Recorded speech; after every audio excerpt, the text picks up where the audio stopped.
the Honorable Minister Alhaji Mohamed Hassan Abdullahi, the Honorable Minister of State,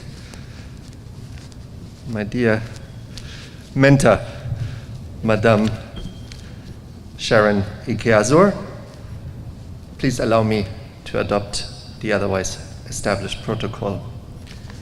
Ladies and gentlemen, it is my distinct pleasure and privilege to join you today on the occasion of the launch of this first ever national strategy on combating wildlife and forest crime.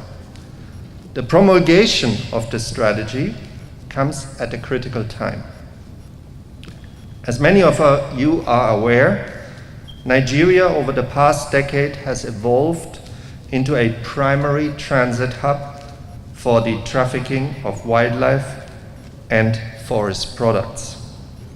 At the same time, Nigerian wildlife and forests are under severe threat, with immense amounts of rare tropical woods being illegally extracted and smuggled out of the country.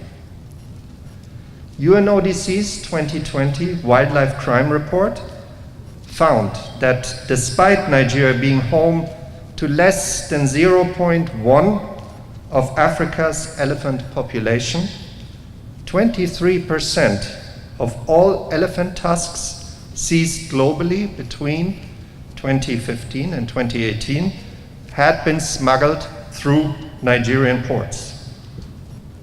As we have already heard from the representative of the Honorable Minister of the FCT, similarly, we have seen Nigeria evolve into a major hub for the export of pangolin scales, with close to 60% of all seizures having either originated or being trafficked through Nigeria. Equally concerning, the illicit extraction and export of African rosewood, locally known as Kosso. Despite the suspension of legal international trade of Nigerian rosewood by the CITES Standing Committee in 2018, illegal logging continues. The UNODC 2020 World Wildlife Crime Report noted that between 2015 and 2018, there was a considerable spike in the volume of Kosso exported from Nigeria, with the country accounting for the lion's share of all rosewood exported from Africa, to be precise, more than 50%. It is against this backdrop that the true significance of today's event becomes evident. The strategy is exemplary, not only in its content and focus, but also in the highly participatory way in which it was developed.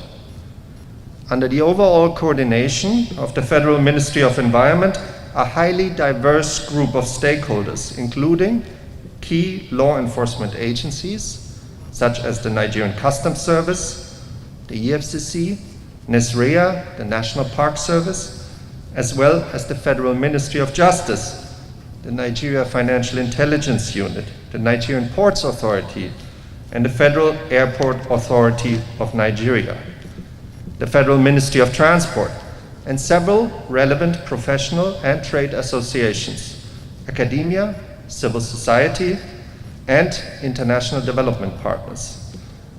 They all worked diligently for more than a year, and I have no doubt in my mind that it is this well-calibrated framework that will enable all stakeholders involved in better coordinating their efforts towards greater impact and ultimately a better protection of Nigeria's wildlife and forests. Ladies and gentlemen, I salute the Honorable Minister of State for Environment, Her Excellency Chief Sharon Ike-Azur, for providing critical leadership in ensuring Nigeria achieving the significant step of adopting its first ever national strategy to combat wildlife and forest crime.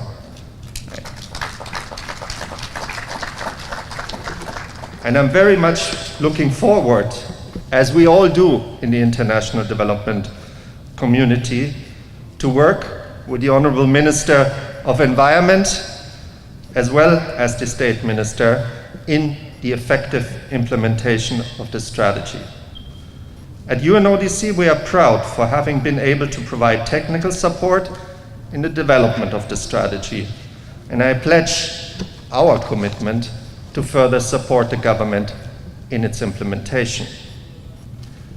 I also would like to take this opportunity to commend the international donor community, particularly the government of Germany, for providing critical resources, allowing UNODC to help facilitating the development of the strategy.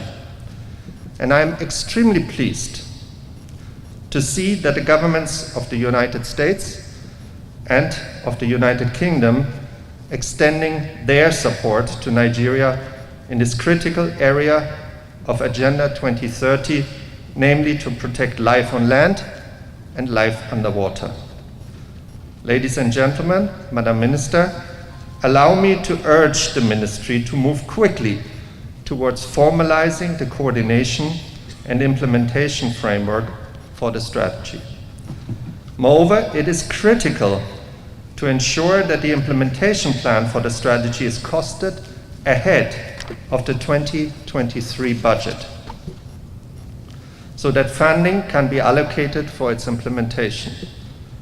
In commencing the implementation of the strategy, it is important to highlight some top priorities which should receive immediate attention. They include the criminal justice response to wildlife trafficking, the review of relevant legislation, particularly in terms of penalties imposed, as well as clarifying and deconflicting the mandates of different agencies, tasked to prevent as well as to investigate and prosecute wildlife and forest crimes, so that we can mount together a credible deterrence to these crimes. I would like also to stress the importance of Nigeria establishing the illegal trade in wildlife and forest products as a serious transnational organized crime, so as to permit the use of the United Nations Convention Against Transnational Organized Crime, UNTOC, as a basis for international cooperation with source and destination countries. Ladies and gentlemen, let us join hands today in committing ourselves to achieving the overall vision of the strategy, a Nigeria free of wildlife crime. Thank you very much.